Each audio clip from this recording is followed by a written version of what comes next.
नमस्कार दोस्तों। इससे प्रीवियस वीडियो में हम लोगों ने जाना था EMF equation of DC machine के बारे में। आज हम लोग क्लासिफिकेशन ऑफ डीसी मशीन यानी डीसी मशीन का वर्गीकरण के बारे में जानेंगे। तो आइए चलते हैं, देखेंगे कि क्लासिफिकेशन ऑफ डीसी मशीन जो होता है वो बेस्ड ऑन एक्साइटेशन होता है। बेस्ड ऑन एक्साइटेशन,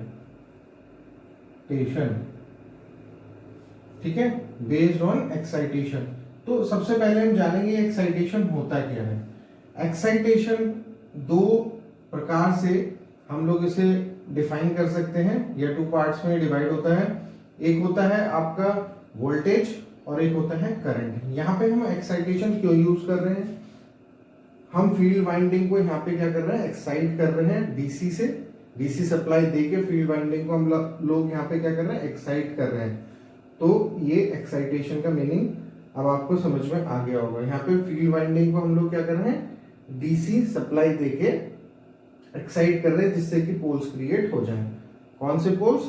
यानी परमानेंट पोल्स यहाँ पे क्रिएट हो जाएं, ठीक है ना। तो इसको हम बोलते हैं एक्साइटेशन, यानी फील्ड वाइंडिंग को एक्साइट करना। तो अब हम लोग क्लासिफिकेशन ऑफ डीसी मशीन के बारे में जानेंगे। तो आपको मैं बता दूं कि ये दो पार्ट्स में पहले डिवाइड होती है। देखिए, separately excited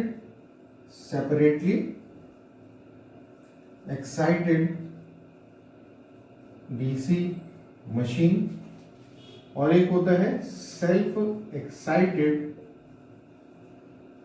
DC machine. Separately का मीनिंग आप समझें, सेपरेट यानी कि अलग। सेपरेटली का मतलब अलग। अलग मीन्स यहाँ पे जो आपकी फील्ड वाइंडिंग है, मशीन से अलग आपकी फील्ड वाइंडिंग को एनर्जाइज यानी एक्साइट किया जाता है। अलग से, मशीन से अलग फील्ड वाइंडिंग को एक्साइट कर रहे हैं। यहाँ पे क्या है, सेल्फ एक्साइटेड यानी स्वचालित है। यहाँ पे यानी सेल्फ यानी मशीन के द्वारा फील्ड वाइंडिंग को हम लोग क्या कर रहे हैं, एक्साइट कर रहे हैं। तो ये हो गई हमारी सेल्फ एक्साइटेड। तो ये भी तीन पार्ट्स में डिवाइड होती है। पहला होता है आपका शंट, दूसरा होता है आपका सीरीज, तीसरा होता है कंपाउंड। तो देखेंगे, शंट का मीनिंग होता है पैरेलल। शंट का मीनिंग क्या होता है? पैरेलल होता है। तो यहाँ पे जो फील्ड वाइंडिंग होगी वो आर्मेचर वाइंडिंग की क्या होगी, पैरेलल में होगी। या फिर ये कह सकते हैं कि मशीन के पैरेलल में आपकी फील्ड वाइंडिंग होगी। तो इसको बोला जाता है शंट मशीन, ठीक है। और आपकी जो सीरीज मशीन होती है, सीरीज डीसी मशीन होती है, उसमें जो आपकी फील्ड वाइंडिंग होती है वो आर्मेचर वाइंडिंग के सीरीज में लगी हुई होती है। इसको एक एक करके अभी हम जानेंगे। पहले हम लोग क्लासिफिकेशन ऑफ डीसी मशीन के बारे में जानेंगे, ठीक है। तो जो आपकी फील्ड वाइंडिंग होती है वो आर्मेचर वाइंडिंग के सीरीज में होती है, या फिर इसे ये कहेंगे जो आपकी मशीन होती है उसके सीरीज में आपकी फील्ड वाइंडिंग प्लेस करी जाती है। तीसरा आपका होता है कंपाउंड। कंपाउंड का मीनिंग ये होता है मिक्सचर। मिक्सचर किस चीज का?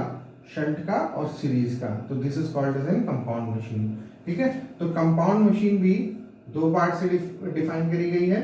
देखिएगा, पहला होता है आपका कंस्ट्रक्शन के आधार पर, किसके आधार पर? कंस्ट्रक्शन के। और दूसरा होता है फ्लक्स डायरेक्शन के आधार पर। तो समझेंगे, कंस्ट्रक्शन यानी बनावट के आधार पर। बनावट के आधार पर दो प्रकार से इसे डिफाइन किया गया। एक होता है लॉन्ग शंट, एक होता है आपका शॉर्ट शंट। कंस्ट्रक्शन के आधार पर दो प्रकार से डिफाइन किया गया है, लॉन्ग शंट और दूसरा शॉर्ट शंट।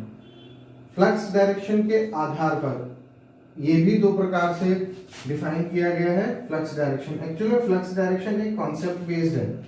फ्लक्स डायरेक्शन एक कॉन्सेप्ट बेस्ड है।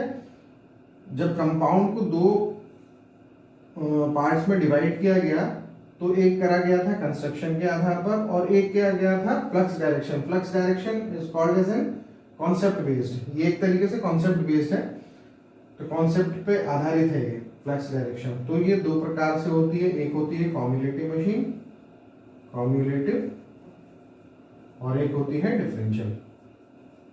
क्या होती है? कॉम्युलेटिव और डिफरेंशियल। देखिए यहाँ पे मैं आपको बताता हूँ कॉम्युलेटिव मशीन क्या होती है। कॉम्युलेटिव में जब फ्लक्स डायरेक्शन के हिसाब से यानी फ्लक्स के हिसाब से डिफाइन किया गया है। कॉम्युलेटिव जो होती है जब शंट फ्लक्स और सीरीज फ्लक्स आपस में ऐड हो जाए। ऐड होने का मीनिंग ये है कि इन दोनों की डायरेक्शन यानी मैग्नेटिक फ्लक्स की या फील्ड की डायरेक्शन क्या हो जाए? अलाइन हो जाए, एक ही दिशा में हो जाए, तो वो क्या हो जाएगी? दोनों फ्लक्स ऐड हो जाएंगे, तो इसे बोल दिया जाता है cumulative machine.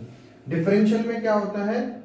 Shunt flux series flux का क्या कर रहा होता है? अपोज कर रहा होता है, तो यहाँ पे सब्ट्रैक्शन का साइन आ जाता है, सब्ट्रैक्शन का, यहाँ पे एडिशन का। तो जब शंट फ्लक्स सीरीज फ्लक्स का अपोज करेगा या ये कहें कि दोनों फ्लक्स अपोजिट डायरेक्शन में होंगे तो उसे डिफरेंशियल मशीन कहेंगे। ठीक है। अब कॉम्युलेटिव भी तीन टाइप से डिफाइन किया गया, तीन पार्ट्स में डिवाइड हुआ। कॉम्युलेटिव भी आपको मैं बताता हूं। पहला होता था आपका ओवर, फिर लेवल और फिर अंडर। ठीक है। तो कॉम्युलेटिव को भी तीन प्रकार से बताया गया है, लेकिन आपको बताऊं ये बताया गया है based on level of compounding के आधार पर। Based on level of compounding होती क्या है, अब आपको मैं ये बताता हूं। Based on level of compounding का मीनिंग ये होता है कि यहाँ पे सीरीज नंबर ऑफ टर्न्स और शंट नंबर ऑफ टर्न्स को कंपेयर करके लेवल ऑफ कंपाउंडिंग के आधार पर तीन प्रकार से कॉम्युलेटिव मशीन को डिफाइन किया गया है। तो एक होती है ओवर, लेवल, अंडर। जब मैं आपको कैरेक्टरिस्टिक्स बताऊंगा तब आपको ये अच्छे से क्लियर होगा, लेकिन फिर भी कुछ इसके बारे में मैं आपको बता देता हूं।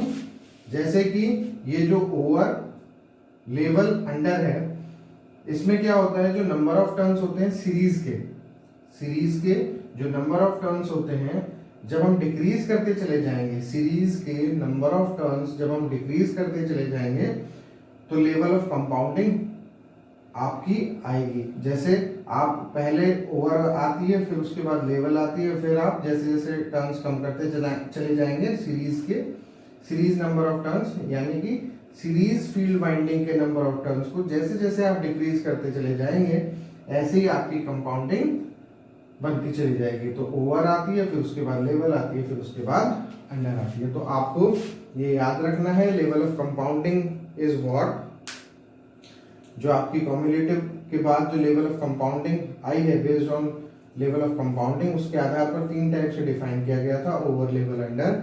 इसमें क्या किया जाता है? जो सीरीज नंबर ऑफ टर्न्स होते हैं शंट फील्ड वाइंडिंग के और सीरीज फील्ड वाइंडिंग के, उनको कंपेयर करके लेवल ऑफ कंपाउंडिंग की जाती है। तो उसके आधार पर ये तीन टाइप से डिफाइन होते हैं। जब कैरेक्टरिस्टिक्स हम लोग रीड आउट करेंगे तब हम ये बात जानेंगे। तो आज हमने जाना क्लासिफिकेशन ऑफ डीसी मशीन के बारे में। अब हम वन बाय वन करके इन मशीन्स के बारे में जानेंगे। अब हम जानेंगे सेपरेटली एक्साइटेड डीसी मशीन के बारे में। देखिए सेपरेटली एक्साइटेड डीसी मशीन, इसका मैं इक्विवेलेंट सर्किट डायग्राम आपको बताता हूँ किस तरीके से बनता है। इसमें देखिए जो आपकी फील्ड वाइंडिंग होती है, फील्ड वाइंडिंग जो होगी आपकी वो कुछ इस प्रकार से अलग सेपरेटली रहती है। किससे सेपरेट रहती है? आर्मेचर वाइंडिंग से। देखिए यहाँ पे मैं इस तरीके से आर्मेचर बना रहा हूँ। ये आपका मशीन है, बीच में ये आर्मेचर है, रोटेटिंग पार्ट है, ये आपके ब्रश है। ठीक है। तो ब्रश से मैंने इस तरीके से लोड कनेक्ट कर दिया है। लोड किस लिए कनेक्ट करा है? क्योंकि मैं यहाँ पे डीसी मशीन के बारे में बता रहा हूँ। तो पहले मैं सेपरेटली एक्साइटेड डीसी जनरेटर के बारे में बताऊंगा। तो ये आपका क्या है? जनरेटर है। ठीक। फिर आपको मोटर के बारे में बताऊंगा। पहले इसके बारे में हम समझेंगे। देखिए यहाँ पे हम डीसी सप्लाई देंगे, ये आपकी फील्ड वाइंडिंग है, ये आपकी क्या है? Field winding. जब हम डीसी सप्लाई देंगे, डीसी सप्लाई फील्ड वाइंडिंग को देंगे, देखिए डीसी सप्लाई में फील्ड वाइंडिंग को दे रहा हूं, ये आपकी फील्ड वाइंडिंग है, ये सेपरेटली है। सेपरेटली का मीनिंग क्या था कि आर्मेचर वाइंडिंग से अलग यानी मशीन से अलग आपको फील्ड वाइंडिंग क्या कर रहे हैं? उसको डीसी सप्लाई से एनर्जाइज कर रहे हैं, एक्साइट करा रहे हैं। ठीक है। तो जब हम यहाँ पे सप्लाई देंगे तो यहाँ पे कौन सा करंट उत्पन्न होगा, फील्ड करंट, जो कि फील्ड वाइंडिंग में जाएगा। तो ये क्या होगा, नॉर्थ और साउथ क्रिएट होंगे, परमानेंट पोल्स क्रिएट होंगे, ठीक है। उसके बाद क्या होगा, मशीन जो आर्मेचर वाइंडिंग है, जो रोटेटिंग पार्ट है जिसे हम रोटेट कराएंगे, जनरेटर केस में क्या होता है, आर्मेचर को रोटेट कराते हैं, ठीक है। जब रोटेट कराएंगे और यहाँ पे नॉर्थ साउथ क्रिएट होगा तो इस पे ईएमएफ इंड्यूस होगा। तो जो ईएमएफ इंड्यूस होगा वो जनरेटेड ईएमएफ है। तो जनरेटेड ईएमएफ ईजी से मैं डिनोट कर रहा हूँ। तो जनरेटेड ईएमएफ किससे डिनोट कर रहा हूँ, ईजी से। जो आपका ईजी है वो आपका क्या है, generated EMF. E g is called as an generated EMF, ठीक है ना। और जो आईएफ है आपका, मैं आपको बता दूं, फील्ड करंट है। आईएफ आपका क्या है, फील्ड करंट है। एक एक चीज मैं आपको डिफाइन करता चला जा रहा हूं। ईजी आपका जनरेटेड ईएमएफ है और आईएफ आपका फील्ड करंट है। देखिए यहाँ पे आर्मेचर वाइंडिंग होगी। आर्मेचर वाइंडिंग का अपना एक रेजिस्टेंस होता है जिसे मैं यहाँ पे क्या बोल रहा हूँ, आर्मेचर रेजिस्टेंस। इसी से ही क्या होगा, जब ईएमएफ इंड्यूस होगी तो करंट भी इंड्यूस होगा, तो उससे जो निकला हुआ करंट होगा वो क्या होगा, आर्मेचर करंट होगा। तो मैं आपको बता दूं, आरए आपका होता है आर्मेचर रेजिस्टेंस। देखिए आर्मेचर रेजिस्टेंस, और आपका आईए जो होता है वो आर्मेचर करंट होता है। क्या होता है, आर्मेचर करंट होता है। यहां पे देखिए वोल्टेज लगी हुई है, लोड वोल्टेज, यानी कि VL भी लिख सकते हैं, पर मैं L इसलिए नहीं लिख रहा क्योंकि ये मोटर के केस में सप्लाई कहलाई जाएगी। तो यहाँ पे ये है वोल्टेज, लोड वोल्टेज V मैंने यहाँ पे दिखाया, और यहाँ पे क्या जा रहा है, लोड करंट। तो अब आपको समझ में आ गया होगा सारी चीज। IL जो है आपका लोड करंट है। मैं यहाँ पे लिख इसलिए नहीं रहा हूँ क्योंकि मोटर के केस में ये सप्लाई वोल्टेज हो जाएगी और ये क्या हो जाएगा, IL सप्लाई करंट हो जाएगा। तो आपको कंफ्यूज नहीं होना है, जितना मैं आपको बता रहा हूं उतना आपको याद रखना है। अब देखिए हमें यहाँ पे पूछी क्या जाती है, एग्जाम में आपसे इक्वेशन पूछी जाती है कि जनरेटेड ईएमएफ की क्या इक्वेशन होती है। तो इक्विवेलेंट सर्किट के माध्यम से, इस इक्विवेलेंट सर्किट यानी separately excited DC generator circuit के माध्यम से अब मैं आपको ईएमएफ इक्वेशन के बारे में बताता हूं। देखिए कैसी ईएमएफ इक्वेशन बनती है, देखेंगे बड़े ध्यानपूर्वक। जब जनरेटेड ईएमएफ हुई तो इसका मतलब करंट यहां से निकलेगा, तो ये हमारा पॉजिटिव टर्मिनल हो गया, ये हमारा नेगेटिव टर्मिनल हो गया। पॉजिटिव से ही करंट निकलेगी, ठीक है। तो आपको पॉजिटिव नेगेटिव यहाँ पे कंसीडर कर लेना है। अब क्या होगा कि ये आपका लोड है, तो लोड आपका हमेशा यहाँ पे क्या कर रहा है, कंजप्शन कर रहा है। कंजप्शन कर रहा है तो इसको प्लस लिखेंगे और नेगेटिव करेंगे। आप कुछ ऐसा मान के चले कि यहाँ पे एक कॉइल बनी हुई है, एक कॉइल बनी हुई है। कॉइल एक तरीके का इंडक्टर हो गया, ठीक है ना। एक तरीके का यहाँ पे क्या हो गया, इंडक्टर। इंडक्टर हमेशा क्या काम करता है, एनर्जी को सेव कर लेता है, और फिर उसके बाद एक तरीके, जब ये एनर्जी को सेव करेगा, तब जब तक ये सेव करेगा तब तक ये, सॉरी, जब तक इंडक्टर इसे कंज्यूम कर रहा होगा तो इसका टर्मिनल पॉजिटिव यहाँ होगा, नेगेटिव यहाँ। तो ये कंजप्शन कर रहा है अगर करंट की डायरेक्शन इधर से आ रही है, ठीक है ना। अब क्या काम कर रहा है कि अब ये इसे रिलीज कर रहा है। जब इसे रिलीज करेगा तो पॉजिटिव टर्मिनल कौन सा बन जाएगा, पॉजिटिव ये बन जाएगा, नेगेटिव ये। तो अब आप समझ गए होंगे, इसके माध्यम से मैं ये चीज समझाना चाह रहा हूं इंडक्टर के माध्यम से कि पॉजिटिव टर्मिनल यहाँ इसलिए लिया गया है कि अभी ये कंजप्शन कर रहा है, ठीक है ना। तो आपको यही मान के चलना है, आपको यही मान के चलना है कि ये हमेशा क्या कर रहा है, कंजप्शन कर रहा है। ये एक तरीके का लोड है, लोड हमेशा कंजप्शन कर रहा है। तो ये पॉजिटिव हो गया, ये नेगेटिव हो गया। अब आपको करंट की डायरेक्शन तो पता है ही, खैर ये करंट इस तरीके से इसके अंदर मूव कर रही है। तो अब हम क्या लगाएंगे, अप्लाई केवीएल करेंगे। क्या करेंगे, अप्लाई केवीएल। बड़े ध्यानपूर्वक समझेंगे इसको, ये आपके एग्जाम में आया हुआ है कई बार। देखिए केवीएल जैसे अप्लाई करेंगे, आप मेरी वैसे केवीएल की वीडियो को देख सकते हैं। बेसिक इलेक्ट्रिशियन थ्योरी में मैंने आपको केवीएल के बारे में बता रखा है, वहां से आप केवीएल और केसीएल के बारे में जान लें।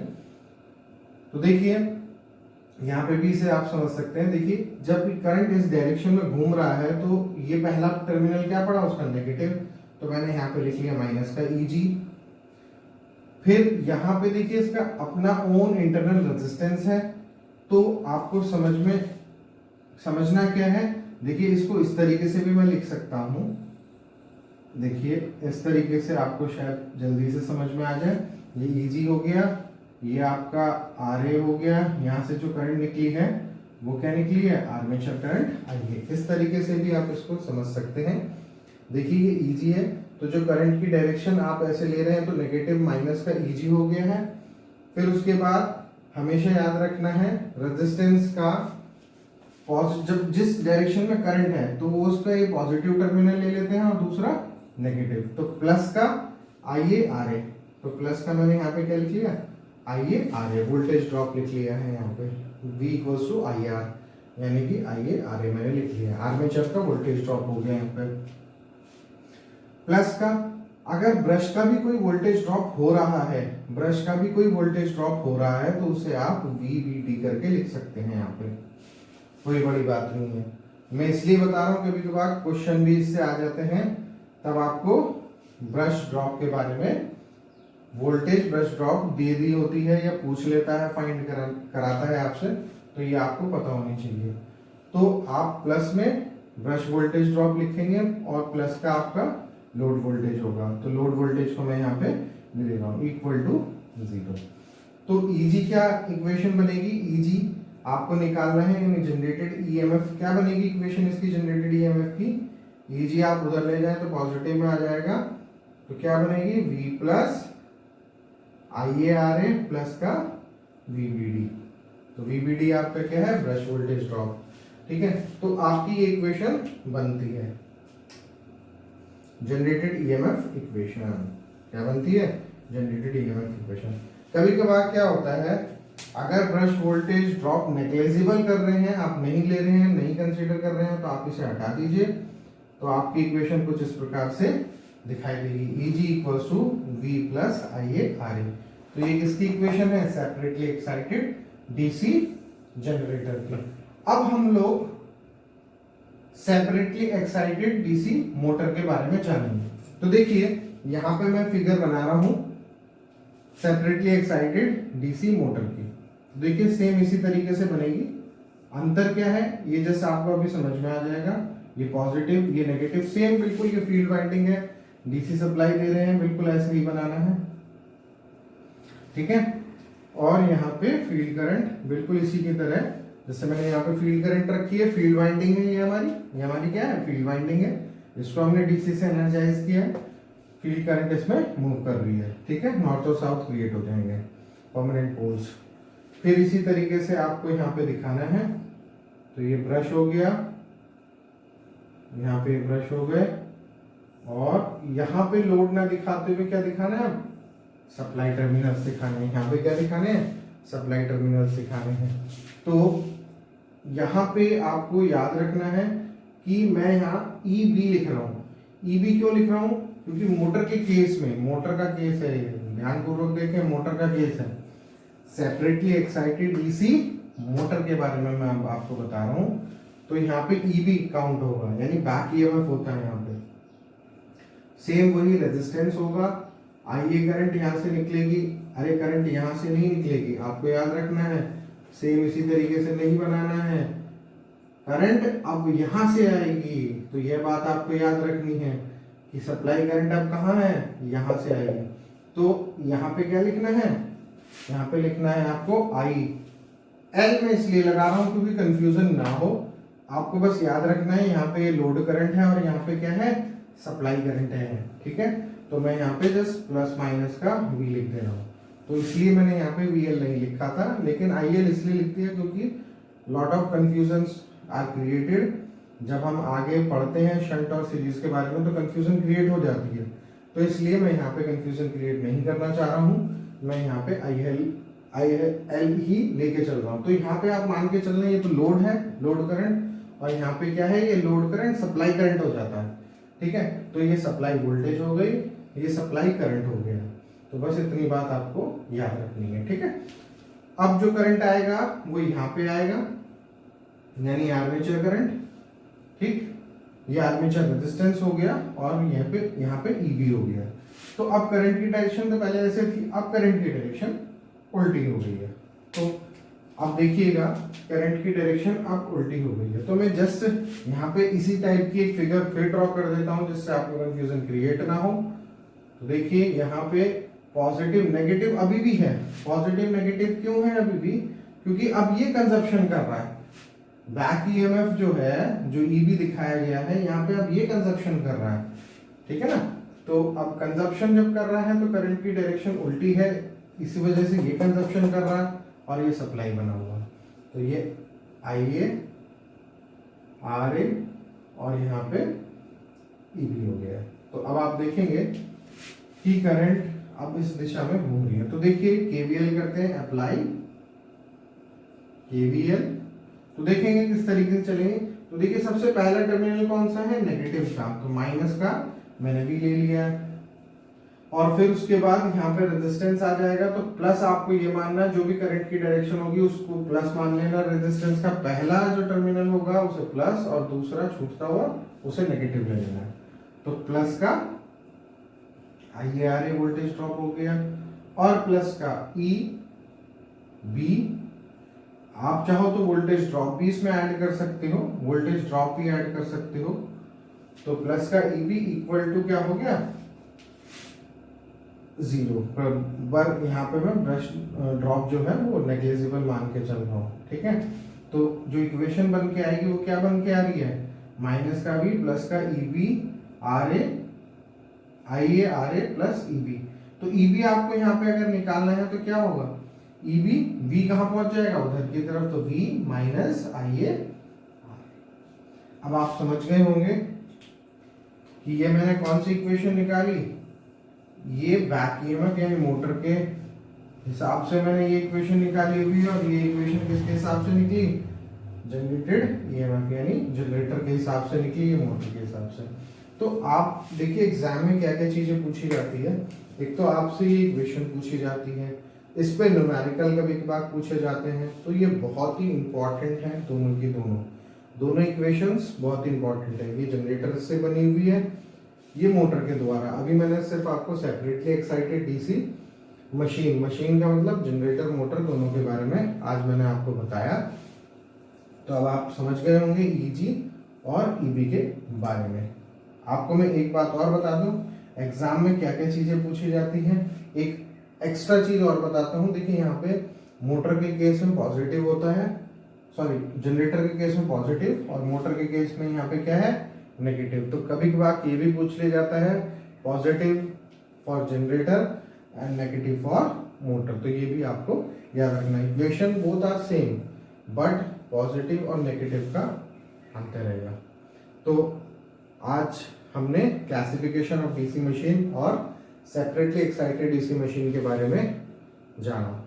अब हम नेक्स्ट वीडियो में सेल्फ एक्साइटेड डीसी मशीन के बारे में जानेंगे। आज के लिए इतना ही, नमस्कार।